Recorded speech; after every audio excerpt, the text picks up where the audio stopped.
Good afternoon, everyone, and welcome to Genome Webinars. I'm Ben Butkus, Editorial Director at GenomeWeb, and I'll be your moderator today.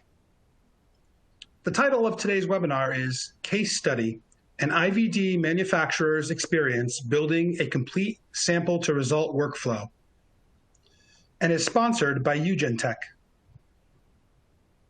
Our speakers today will be Charles Cartwright, Vice President of Scientific Affairs at SpeeDx, James Grayson, Senior Field Application Scientist at UgenTec, and Marina Beretta, Business Development Manager for Latin America at Thermo Fisher Scientific. Attendees may type in a question at any time during the webinar. You can do this through the Q&A panel, which appears on the right side of the webinar presentation. If you look to the bottom tray of your window, there are a series of widgets to enhance your webinar experience. With that, I'll turn the webinar over to Charles Cartwright, Vice President of Scientific Affairs at SpeeDx. Thanks very much, Ben. And it's a pleasure to be with everybody this morning, this afternoon, or whatever time it is, wherever you are in the world. As Ben said, I'm VP of Scientific Affairs for SpeeDx. And what I'm going to do today is talk you through how we, as a diagnostic manufacturer, partnered with other companies to enable, our products to reach the market without us necessarily having to develop expertise in areas with which we really, frankly, as a company, did not have the bandwidth or the expertise to do that. Standard disclaimer. I'm going to start with a brief history of the company, just so that those of you who are not familiar with who we are get a little bit of a better understanding of what SpeeDx is as a company and where we've been. So the company is actually just over 11 years old. It was started in 2009 by, there were actually 4 individuals at the time. What happened is they had all been working in a research capacity for division of Johnson & Johnson that was based in Sydney, Australia. I should say that we are an Australian-based company. And after the financial crisis, J&J made some strategic decisions that resulted in the closure of that facility. But they offered the technology that these individuals had developed onto them to take on and develop further and commercialize. For the first 5 years or so of the company, focus really was on partnering with other IVD manufacturers for them to license our novel molecular diagnostic technology in their own products. And there are several examples of where that was successful. And then in about 2014, 2015, a decision was made to change the direction of the company and to actually develop our own in vitro diagnostic assays for sale globally. And that obviously was a fairly substantial decision and a very significant one, and changed dramatically the course which the company has followed over the last 6 or 7 years.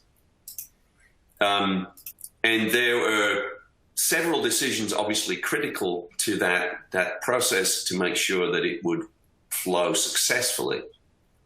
And this slide really just illustrates some of the key ones that are pertinent to what we're going to talk about today. So the first and perhaps biggest one was a decision very early on to commit to an open platform approach. In other words, that we would focus on the strengths of the company, which was the proprietary chemistry that had been developed at J&J and further improved since spinning off into SpeeDx.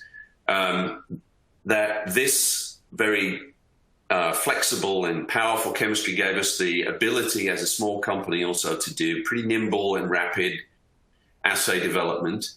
And we felt at the time that this would enable us actually to take some risks in terms of where we would try to enter the market.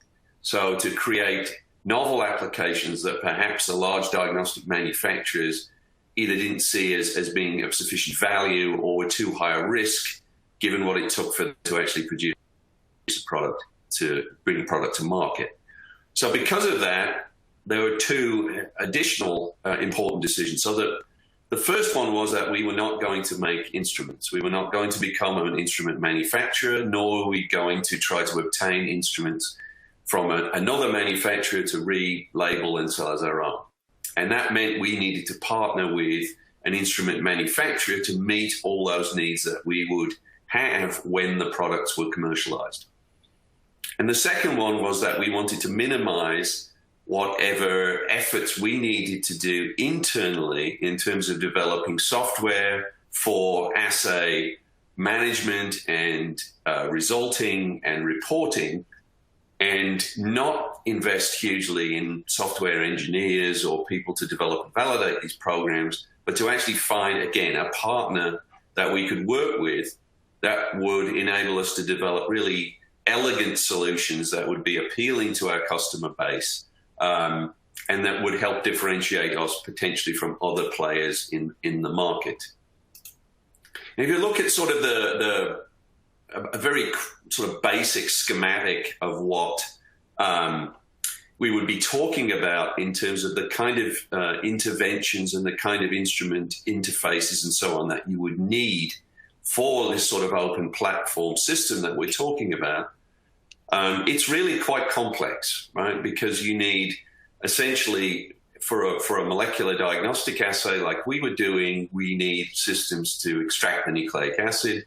We need systems then to be able to amplify that extracted nucleic acid and do it in a way that's comparable across all platforms so that we don't have multiple different variations of the assay just based on which instrument you're running. And then we have to generate an accessible and logical laboratory report that again can be standardized, controlled, and validated by us, which then can be pushed to the customer's laboratory information system if they so desire. Now, there are other things that come into play here that at the moment we're currently working on to enable a complete workflow solution from start to finish, and I've illustrated a couple of those there where we are now working on a liquid handling platform that we can put in at various points that will enable higher throughput of the system and enable a more hands-off approach to running these tests. But for today's talk, we're going to focus on the latter part of this, which is the components of amplification, product detection, and reporting. So first thing, obviously, is instrument selection or amplification instrument selection for us. And so we have partnered with Thermo Fisher to enable us to validate their ABI 7500 FastDx for use with our assays, and then to go forward with that when it actually goes into commercialization, for them to take on much of the role of instrument management, installation, and so on, so that we are actually not intimately involved in the management, maintenance, and operation of instruments in the field. And one of the reasons that we selected this as a suitable partner was they're sort of the main ones are listed up there. So obviously the first thing is that we needed a system that was compatible with our chemistry. That actually is not very difficult. Most of the real-time amplification instruments that we've ever worked on are perfectly compatible with our chemistry as far as generating results. Since we intended, obviously, to work with our software partner, UgenTec, we needed an instrument that was compatible with their software or something that they had already had experience in working with, either the company or this specific instrument. We wanted something that was cleared for in vitro diagnostic use so that it would be able to be put on label for assays cleared, for example, by the FDA. We wanted a large customer base, particularly in the US market, but basically as well globally. And then finally, we wanted multiple options for the customers in terms of how they would acquire the instrument, how they would pay for the instrument, how that would all be factored in to the overall cost model and proposition that we were going to give to them as a company selling essentially the juice that runs the system. So that in a nutshell is really how we came to work with Thermo Fisher. I'm just going to spend a little bit of time now talking about the technology and the application that we're talking about here before I move on to the next piece, because I think it is quite important for a couple of reasons. And one of them is that, again, one of the challenges in using open systems is that they are effectively designed by their manufacturer to have some functionality with what I would say are sort of mainstream, generally available applications. So things that use conventional PCR chemistry, conventional detection approaches. The software is designed to be pretty flexible, but it generally is geared towards those applications and those chemistries. And although it fundamentally looks very similar and the data generated is quite comparable, it is different in some ways, and that presents unique challenges for us as a manufacturer to make sure that the data coming out is consistent and interpretable to the customer and can be readily converted into a clinical lab report. So the way the technology works, the key element to it are these two little blue objects that you see at the bottom. These are what we call partzymes. And the way the chemistry works, and the unique feature of it is that the generation of signal is from the catalysis of a probe molecule, as it is in many other chemistries. But the catalysis is achieved using a DNA enzyme. There is no requirement here that a protein molecule, such as Taq polymerase, is used to cleave a probe, generate a signal. And that gives us several benefits right off the bat. So the first is that, as you can see from this schematic, the plexzyme molecules are the only ones that interact with the target that's being amplified. The actual signal probe that generates the fluorescent signal is a generic molecule that only interacts with the plexzyme. That gives us tremendous flexibility in designing probes to be optimal.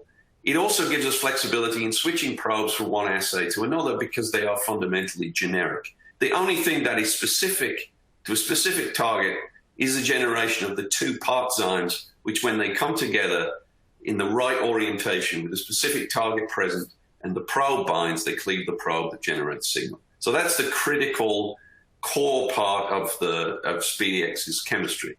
Second part, which is important in the application that we're talking about today, is what we call Plex Prime. And this is a key part of our ResistancePlus assays. And the assay I'm talking about today is one of our ResistancePlus products.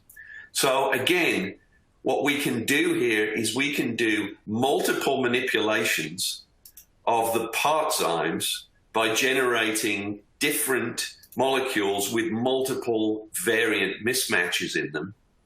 We can still get sufficient amplification initially of the native target to produce amplicon that then contains this sequence.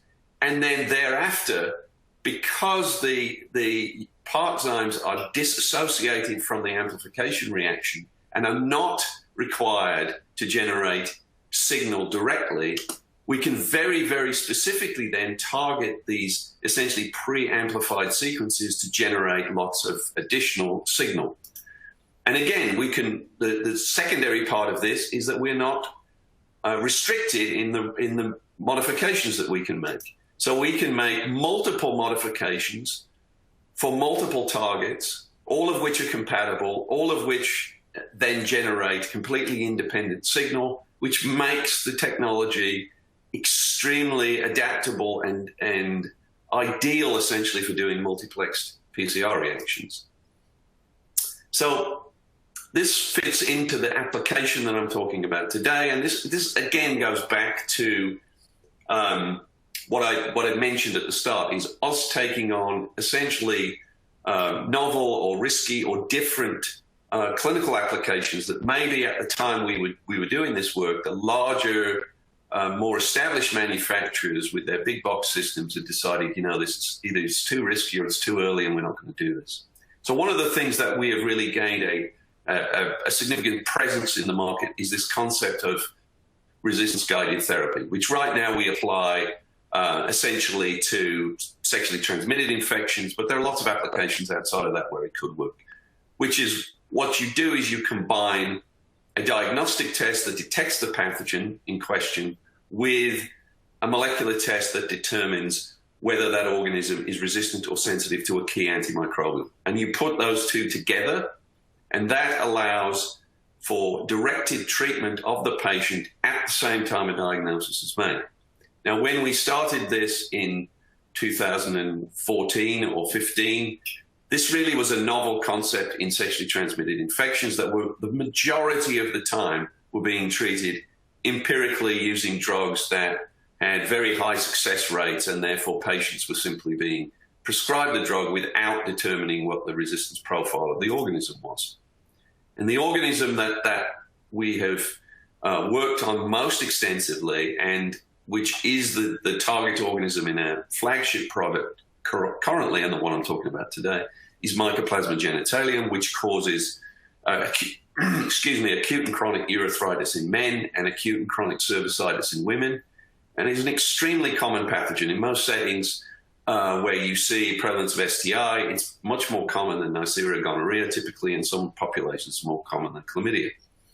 And in the empiric model that occurred before resistance-guided therapy was available, there were very limited drugs to treat this organism, so everybody received azithromycin, which is the standard of care frontline agent.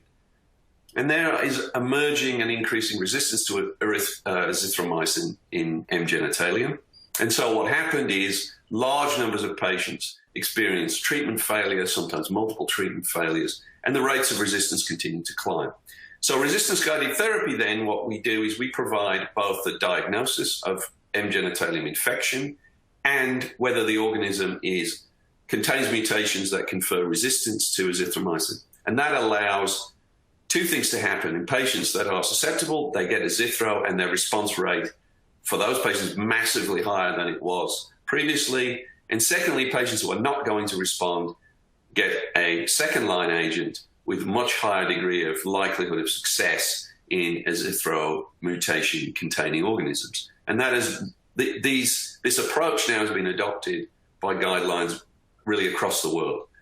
So it's been a very successful introduction for us, but none of that would have been possible without the assay, the instruments, and the software to pull it all together. The way the test works is it's a single well assay with essentially three channels. One detects M. genitalium, one detects macrolide resistance in the 23S ribosomal RNA gene, and one's the internal control. Now, what's important here is that the mechanism of resistance to M.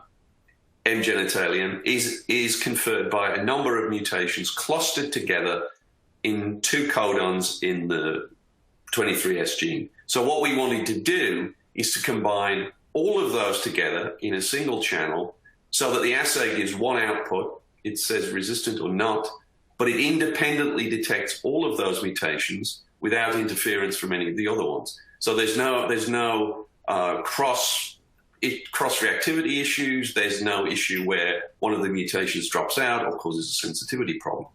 And that's the assay that we ultimately ended up producing. So again, there are a couple of things about that presented significant data challenges to us and that we needed to solve. So the first is that we needed accurate detection of PCR amplification growth curves. And what we found is that although this could be done using the standard software provided with the open system instruments, it was not, we had to construct basically an intermediate, frankly, a Microsoft Excel software application in between that software and the output to enable the data to be analyzed correctly.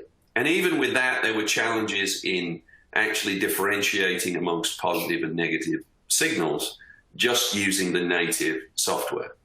So what we wanted then is something that could more accurately or more effectively differentiate a positive growth curve from a negative one without leaving a significant number of samples in which the result was effectively ambiguous and you couldn't tell whether it was a true positive or a negative, become very cumbersome for the customer.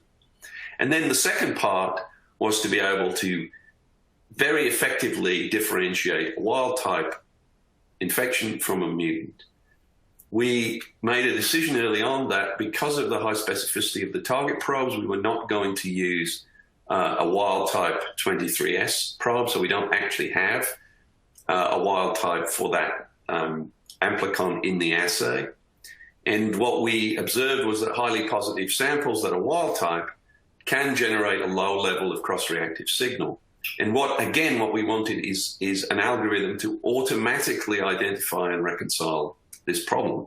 We did not want the end user to have to go pull up the curves and try to figure out whether that's a legitimate amplification curve in the mutant channel or is that just cross-reactivity with the wild type. We wanted that done seamlessly, and so that the end user was not really aware unless they really were curious or there was a troubleshooting problem of how, in fact, the analysis was done.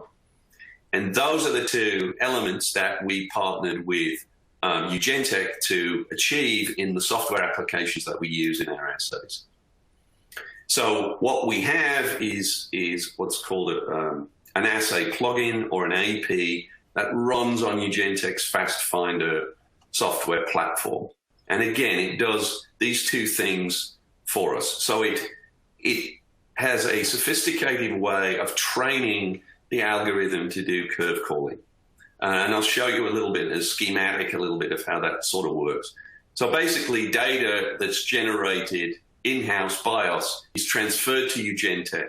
And within UgenTec, they analyze the data.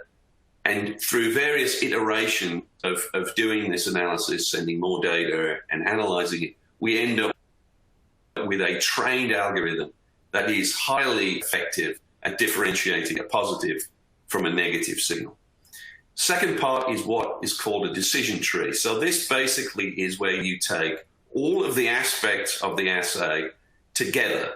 So what you are using for validity of controls, what you're using for validity of samples, what you're using, for example, as ways of differentiating mutants from wild type, takes all of that together and analyzes it, all of it, according to the rules that you as a manufacturer establish. So basically, what that means is that the analysis directly measures whatever we have in the instructions for use to the customer. So there is no deviation from this based on one customer doing it one way and one customer doing it another.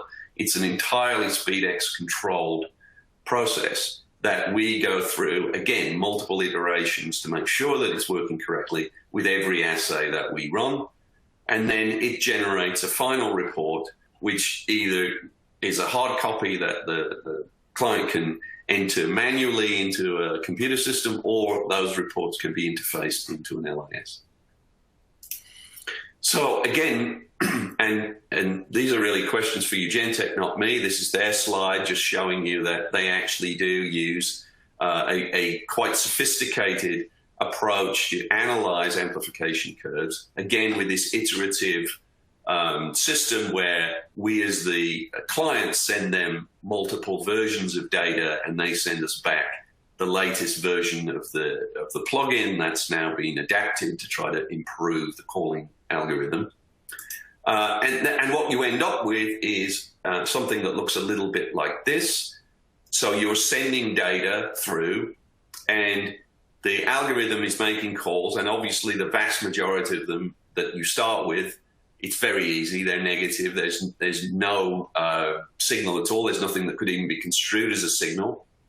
And then there are very clear positives with nicely sigmoidal amplification curves, and that's very easy. And then in the middle, depending on the assay, depending on the system, there may be any number of variants that are in between those.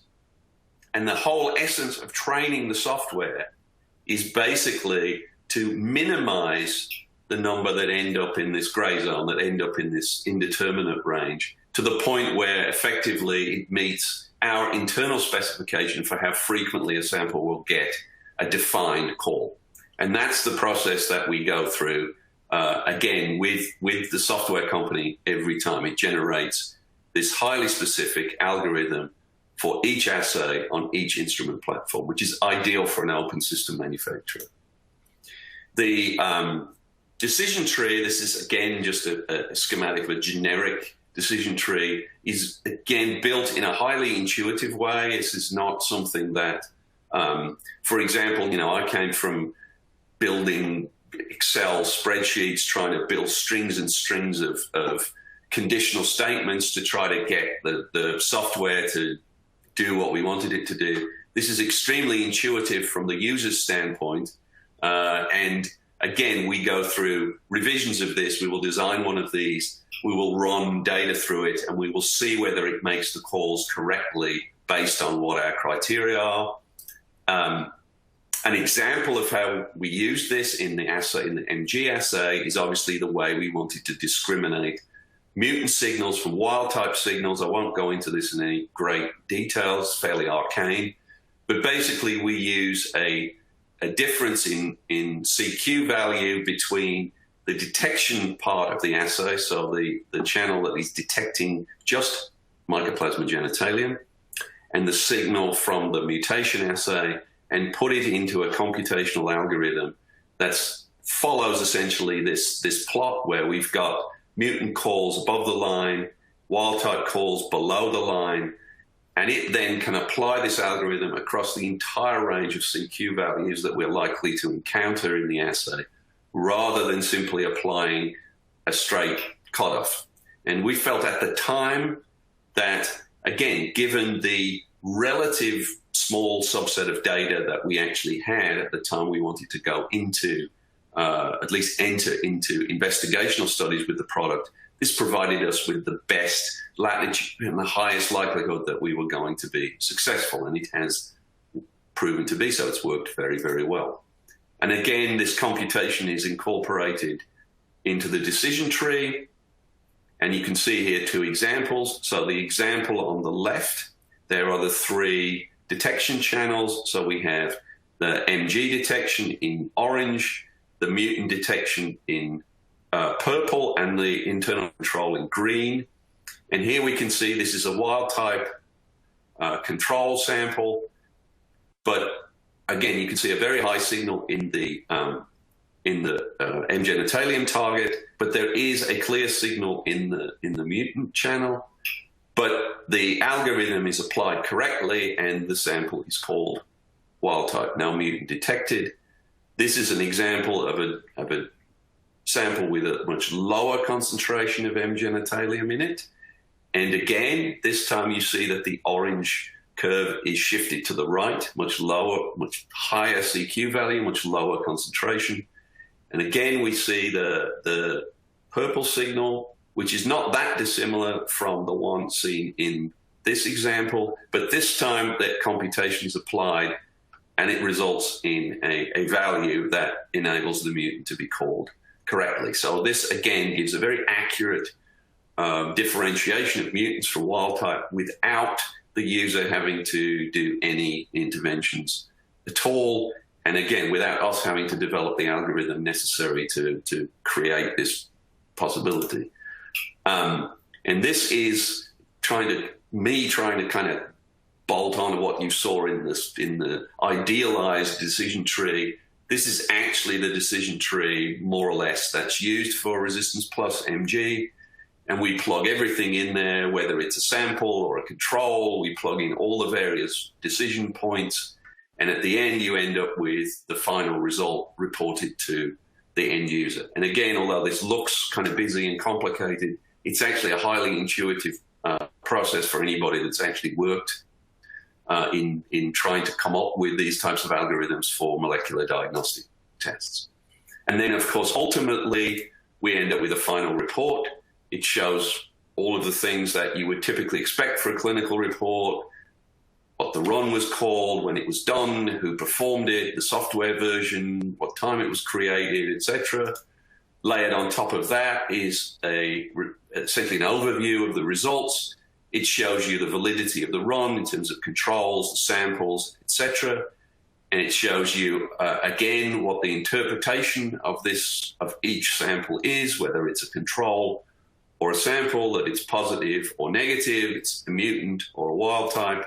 And then there is a final page which actually shows you essentially the not so much the raw data, but the data that's been managed through the UgenTec software that shows you again that here's an example where we've got a high level of, this is a positive control for the wild type, so we've got a high level of signal in the detection channel.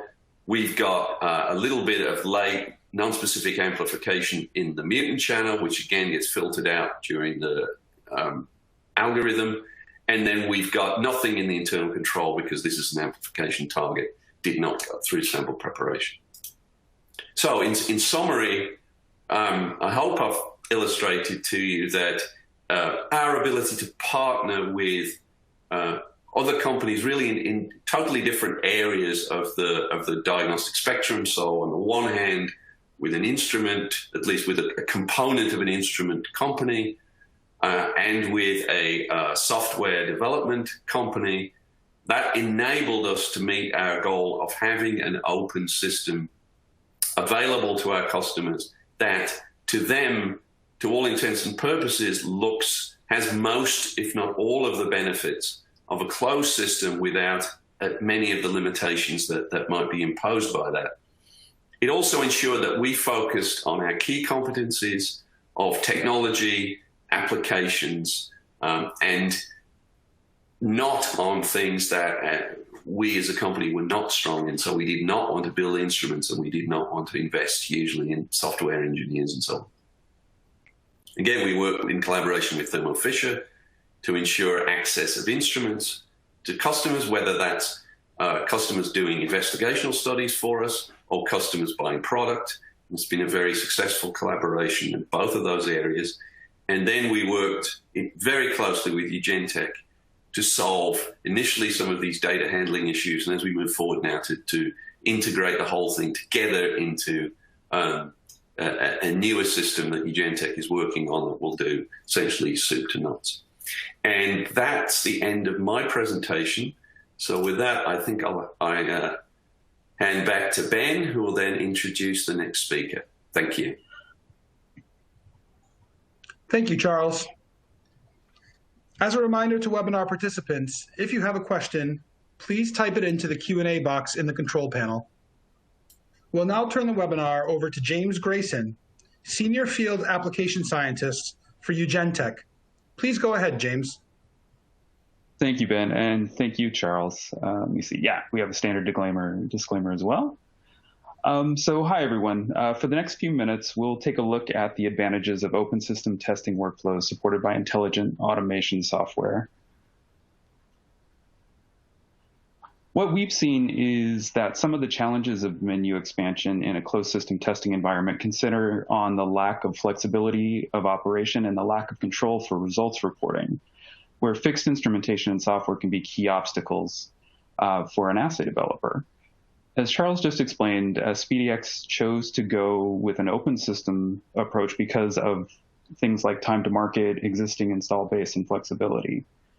However, taking an open system approach to assay development can come with its own set of sample to answer challenges. And these can include things like provider to provider instrument and software variability, non-standardized analytics, and the need for experts to manually walk through IFUs to standardize results interpretation. In the following slides, we'll show how we can manage that. So to address the challenges of an open system solution, SpeeDx has utilized UgenTec's FastFinder platform. For molecular IVD testing, UgenTec's FastFinder solution consists of analysis, which is an instrument-agnostic PCR data analysis and results reporting solution. Analysis does curve evaluation, results interpretation, and decision tree application, as Charles was describing, which is the automation of your assay interpretation rules directly from your IFU or SOP or whatever you're doing in a lab developed test. And with that, we're taking IVD results reporting far beyond standard instrument software. Next, we have workflow. Workflow is your laboratory's air traffic control tower. Workflow allows you to manage instruments and track samples through your open sample to answer testing process. Finally, we're going to talk about Insights, and Insights is your laboratory's operational performance tracking system. Insights provides standardized dashboarding with detailed lab intelligence that visualizes key performance parameters like positivity rates for critical targets, QC performance across instruments and instrument fleets and sites, and testing turnaround time. I'm going to show you a few screenshots of the software we've been talking about now. Here you can see some of the UIs for FastFinder analysis specifically. Analysis can fully digitize your data analysis and reporting pipeline. It's not just curve calling, but full automation of assay interpretation, which is part of the decision tree process that Charles was describing, and how complicated and complex that can be. So we can manage things like control system evaluation, what to do with low positives, how to combine replicates and manage multiple markers and wells. Analysis also gives you a digital results repository. It can visualize QCs in real time, and it integrates with your LIMS reporting system. From raw cycler data in from any system, almost, to final answer out, results literally can be reported in seconds. With FastFinder Workflow, we can manage your lab's daily productivity and optimize your testing bandwidth. You can use Workflow to do things like optimize plate setup, visually track samples status and location, determine instrument availability and uptime, and also maximize the number of samples processed in a given run. With FastFinder Insights, we can provide configurable dashboards that give detailed laboratory performance summaries. Over time, you can track positivity rates and other assay performance indicators, and you can do that across your menu. You can build customized dashboards to visualize performance across runs, across instruments, across labs, and laboratory networks. What we've seen is that performance monitoring features from FastFinder Insights have been valuable tools for high-volume testing environments. For example, a number of national COVID screening initiatives have chosen to standardize on UgenTec, and they rely on FastFinder Insights for program metrics reporting and proficiency monitoring. In a diagnostic setting, you'll need to go beyond the default software that comes with the instrumentation. And whether you're a lab implementing an LDT or an MDX trying to bring a new sample answer solution to market, we're happy to share our experience with you. And thank you for sharing your time with me. And that's really it from my side.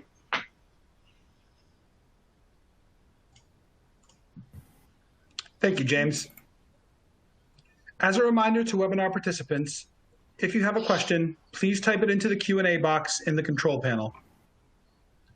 We'll now turn the webinar over to Marina Beretta, Business Development Manager for Latin America at Thermo Fisher Scientific. Please go ahead, Maria. Thank you, Ben. Good morning, good afternoon. My name is Marina, and I am responsible for OEM deals in Latin America region. So I'm here today to present to you how we built an OEM partnership with our customers. So our OEM and commercial supply team enables assay developers to quickly develop and commercialize integrated solutions with our wide range of products, brand, IP, manufacturing, and our service and support. Bringing a molecular diagnostic to market, it's an incredible time-consuming and challenging process, as you may know. From concept to development to regulatory and through commercialization, there are so many pitfalls where the process can get slowed down or stopped. So we encourage you to initiate discussions about new development projects as early as possible with our account specialists, so we can explore the wide range of options and each step in the process for product selection, product formats, and supply details, and the support resources that may be required. You probably know Thermo has great products, but our partners like SpeeDx need more than that. Molecular diagnostic companies need a true partner so that they feel confident that we can secure their supply and provide quality solutions. We have many internal experts and resources that can support partners, which is especially helpful for smaller companies. We can customize size, format, and formulation of products. We can provide workflow solutions, everything from sample prep to consumables to instruments. And our dedicated OEM team makes it simple to grant commercial rights for many of our products. In terms of different business models that we can offer, it's quite extensive. As you just heard from SpeeDx, we partner on instrumentation in multiple ways, enabling you to purchase our instruments and sell them to your end user. Or you can simply target your assay to our global installed base of instruments. We can grant you the commercial rights to include beads, enzymes, master mix, or plastics into your kit or service. We have the ability to customize reagents, including custom formulation or bulk sizing. So what really sets us apart in our services? We have a custom service team that can help you optimize your assay, including product selection and cycling conditions. A more recent addition to our selection of services, which is very excited about, are our lyophilization and kitting capabilities. Rather than source components from one manufacturer and your lyophilization and kitting service from another, we can offer this to you as a package.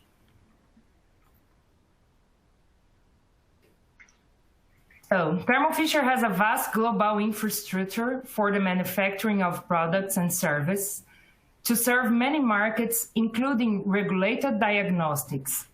You can be confident that as an OEM supplier, we have the expertise, global footprint, and stability to meet your long-term needs.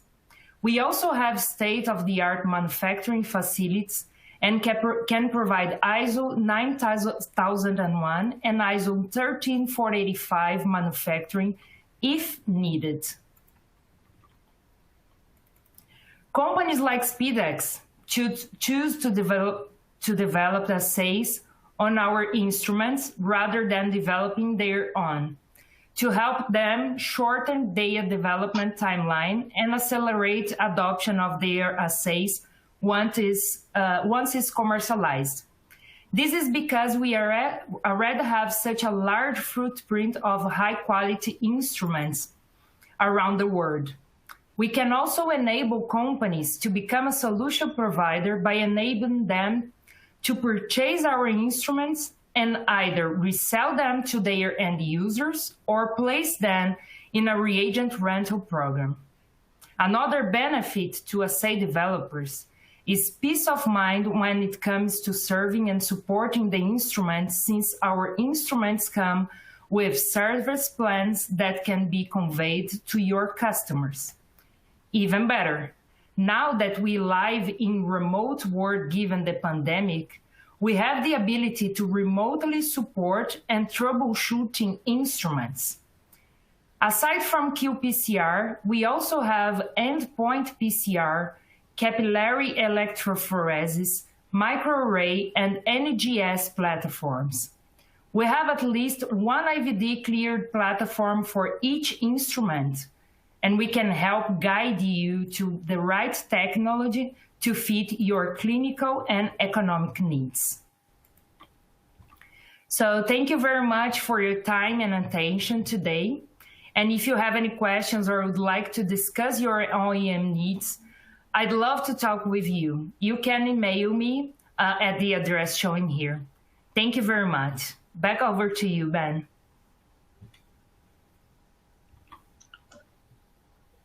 Thank you, Marina.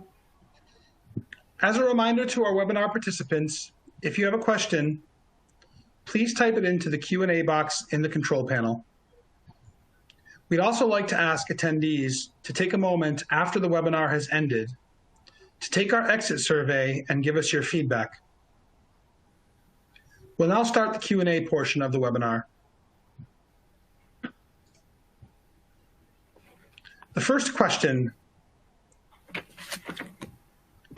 have you put a solution in place to support COVID-19 testing?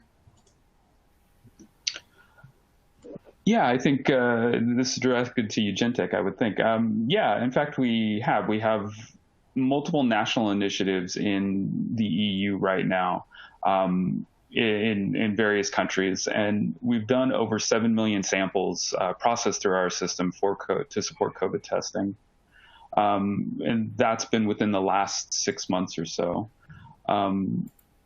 And so we've reached a very high level of automation to do that. So to support these initiatives, you have to be able to work in this high stress, high throughput environment. And we can automate the entire process from raw data out of the instrument through reporting to national health systems in some cases. And this is all happening while being able to work in a COVID environment where people can do results, remote results interpretation. They can respond to reporting and finalize and authorize reports from our cloud-based solution.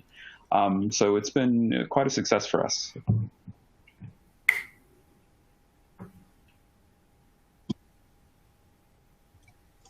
Thank you. The next question is for Marina. Will Thermo Fisher Scientific partner to develop new instrumentation?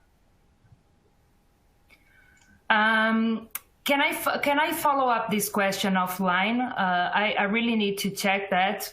As far as I understand, we do partnership to develop many things, but on instrumentation is something that I need to check.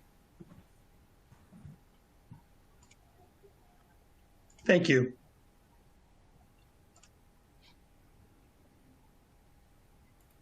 The next question is also from Marina. Can you explain a little bit more about how the reagent rental program works? Yes, of course. So actually means a program in which Thermo product is placed in buyer customers' laboratory in exchange for the guaranteed purchase of reagents over a period of time. It's just so a customer will buy our instrument and they have a developed kit. So they will place our instrument in the end user in a reagent rental model. That means that the customer will buy the kits and our customer will supply with us the instrumentation for run the kit.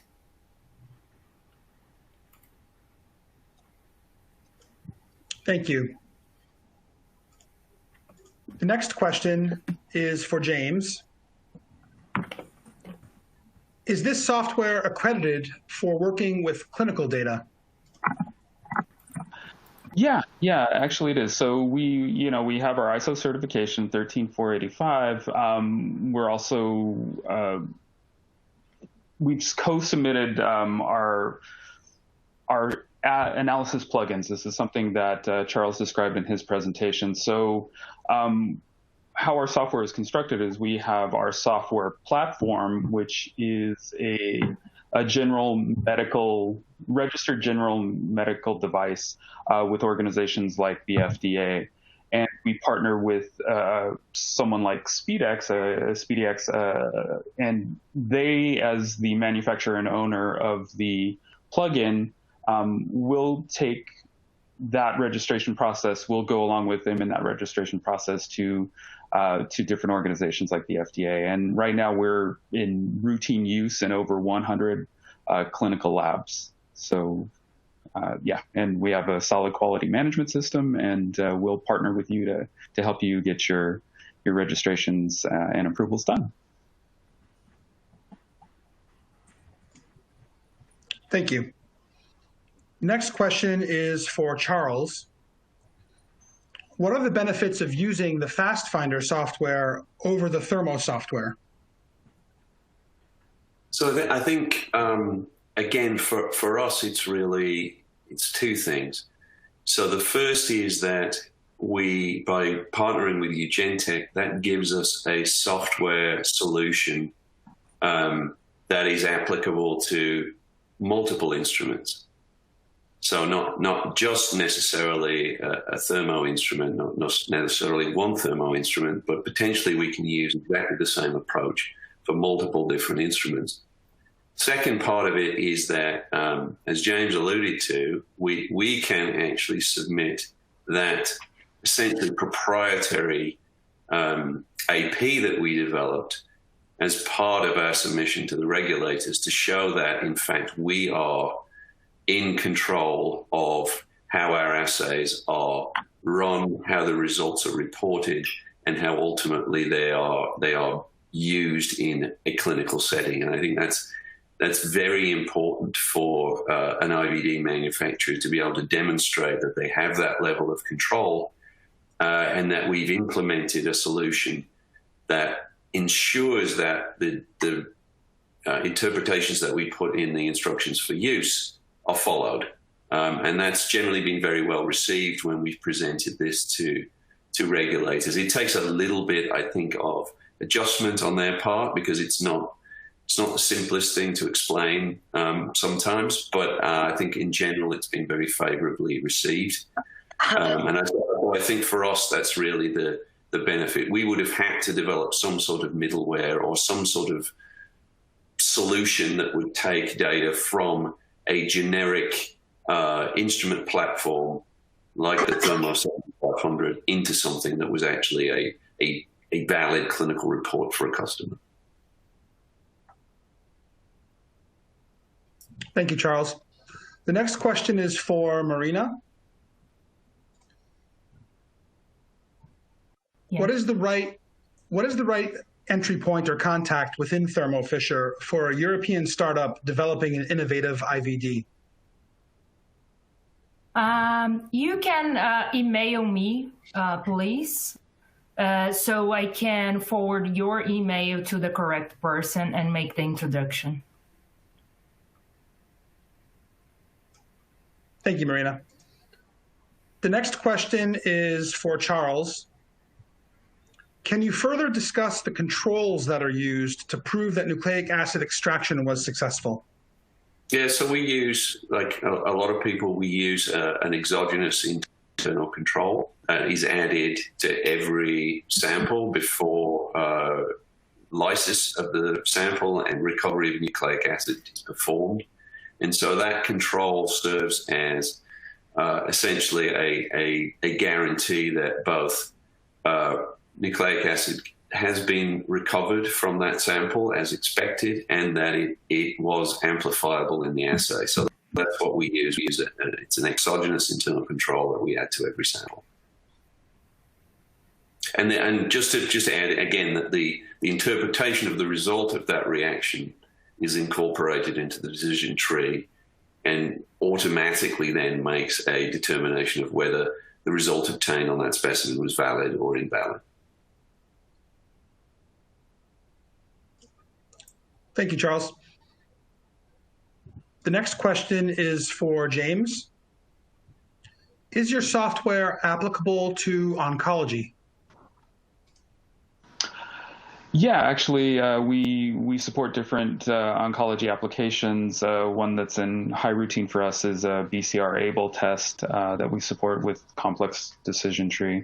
But our software is capable of supporting just about any type of PCR, standard PCR reaction, or any PCR application. So whether it's qualitative, quantitative, endpoint. We're also heavily in kind of the agricultural and ag bio sector with a product we didn't really speak of. It's called Genotyper, and it's endpoint analysis. So kind of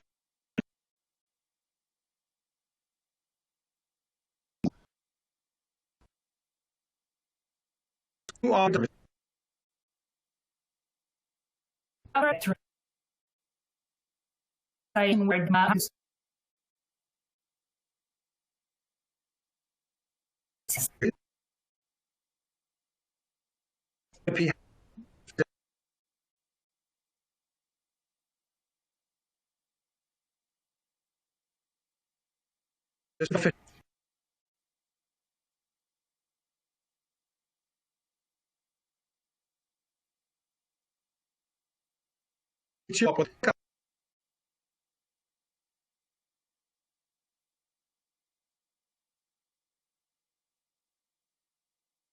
is